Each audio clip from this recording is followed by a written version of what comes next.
Hey everybody, this is January 5th, and in our readings we read more about Abraham and the trouble that he gets himself into. You know, this story with Abraham reminds us a little bit of a soap opera. You know, in one episode, yesterday we found him a triumphant man of faith, and today we find him getting in all kinds of trouble, and he has, he fathers an illegitimate child, and he's squabbling with his wife, and he's just in a whole heap of trouble. So I found it interesting that the reading starts out with God's reassurance to him not to be afraid. Did you notice that? Now, if God said that, Abraham must have felt fear and he must have been afraid. And isn't that true of many times in our lives? We feel afraid of our circumstances, and it seems like God here is reassuring Abraham that that is just simply unnecessary. So we see that the Lord is giving Abraham a covenant. He's making a covenant with him.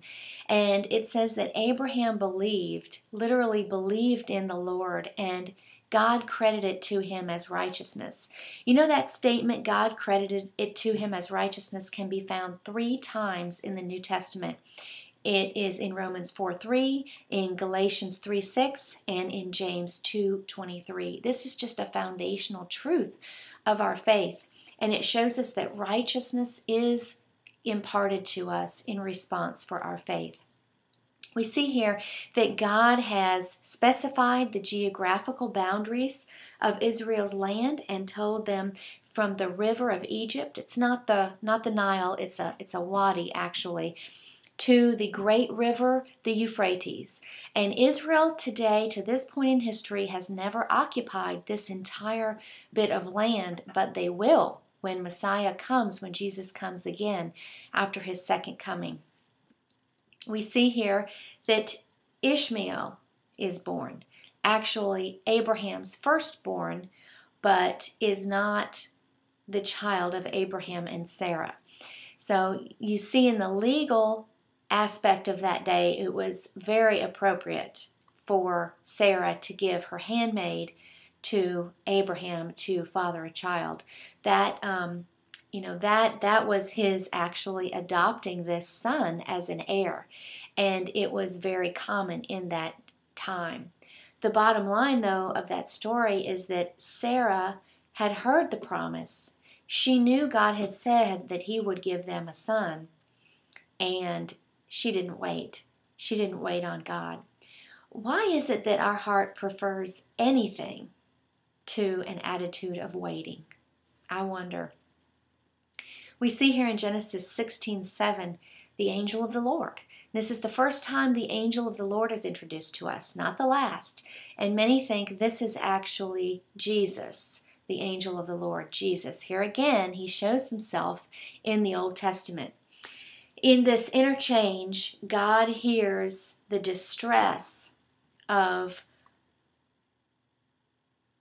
what is her name? Good gracious, I can't even remember. Come on, somebody tell me. The handmaid. You know what her name is. Hagar. Good gracious, I couldn't even remember it. God hears the distress of Hagar and the affliction, and she says, El Roi. Did you notice that? One of the names of God, El Roi, means God sees. She names Ishmael. Ishmael actually means God hears. When Abraham heard that, he would have known that that name meant God hear. What a sting that would have been to him. God hears my plight. Ooh, ouch. Here we see God portrayed as a defender of the helpless. A defender, we'll learn later, he's a defender of the widows. He defends anyone. He defends the underdog.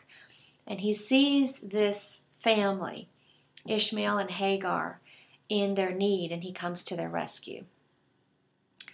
Then, in Genesis 17:9, it says, Then God said to Abraham. Now, you got to watch out for these words, then. Then doesn't mean right then. When I was younger and used to read this, I would say, well, gosh, that means right then. Then this happened. No, this word then actually means 13 years later then.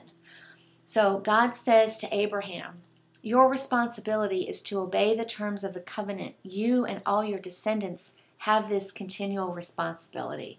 Wow. And as a sign of the covenant, you and all your male descendants will be circumcised on the 8th day. And that's the origin of circumcision. That was the reason for it. It was a sign of the covenant between Abraham and his descendants, that God was their God and they were his people. So it's interesting to note that in this promise of Isaac, Isaac is the natural born son to Abraham and Sarah. And God says, I will give you a son, and it will be Isaac.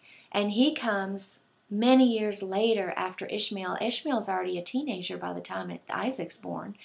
And it just shows us that despite man's doings and plans and actions, God's will not be thwarted. God is sovereign, and his plans cannot be changed.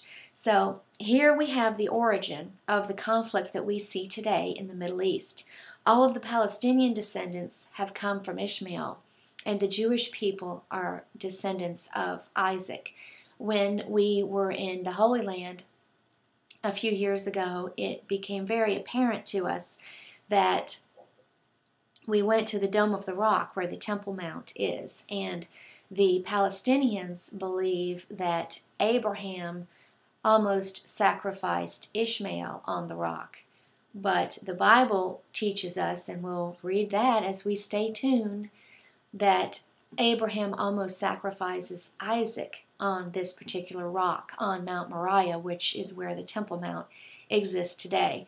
So the source of the conflict in the Middle East of these two warring nations comes from Sarah's decision not to wait on God, and Sarah's decision to take matters into her own hands. Wow, what a lesson for us. How many times do we take matters into our own hands? All the time. But do we really understand the consequences that come from failing to wait on God and failing to be obedient and letting God work out his plan in his timing? So what a lesson here for us. The question is, can we be a people of faith, able to wait on God's timing? So as we conclude this lesson today, I'm going to invite you to post a comment, which can be found on the website right below this video, and share a time in your life where you, like Abraham, waited for a really long time for God to answer one of your prayers. And what did you learn during those years or days or however long it was that you waited on God? Thanks for sharing. See you tomorrow. Shalom.